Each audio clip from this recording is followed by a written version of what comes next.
Looks like there will not be a government shutdown. Just a couple of days before the deadline, congressional leaders reached a temporary agreement to keep the lights on. WENY Washington correspondents Brendan Scanlon and Rachel Knapp join us live from the U.S. Capitol with more tonight. Good evening. Hey there, Renata. Good evening. Yeah, so the lights will stay on and the government will stay open for now. Lawmakers have pushed that first deadline to March 8th for about half of the spending bills, and then to March 22nd for the remaining, the second half spending bills. Now, if everything goes according to plan, the Senate could vote on this short-term resolution as early as this evening. Yeah, but Congress has been unable to reach a final decision on this for months. They just keep passing these short-term temporary spending bills, really just kind of kicking the issue further and further down the road, all because a handful of far-right House Republicans, they're the ones kind of holding this up. They say that they want more spending cuts in these bills. We spoke with Senator Bob Casey on this. Here's what he had to say. Very frustrating.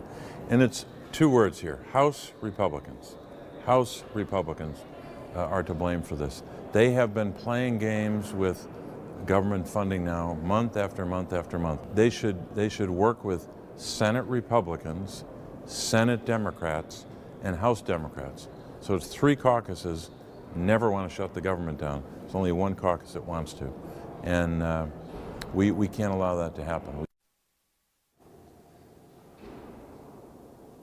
And Renata, the House passed that short-term spending bill earlier today. As we said before, the Senate is expected to take it up this evening. We'll have to wait and see what happens there. Now that they've tackled this spending bill, obviously there's a whole host of other deadlines coming up for those final appropriations bills. But keep in mind, there's also this $95 billion national security bill. That's a supplemental spending bill. Again, that would provide aid to Ukraine, Israel, humanitarian aid in Gaza. So that's another really big topic here, kind of looming over everybody's heads on Capitol Hill. Right, but they've just been so at odds over this supplemental national security bill. The Republicans, really, they wanted to include changes to our border policy in that, and that's something that a bipartisan group of senators, they did come to some sort of deal on this, but a couple weeks ago. But as we saw, after they released that text, it quickly fell apart for a couple of reasons. One, the former President Donald Trump, he chimed in. He said that he didn't like the bill. And then also a couple of House Republicans, they were saying that they did not want to support that kind of legislation because they said that those border provisions would not solve the problem down there. Renata, back to you.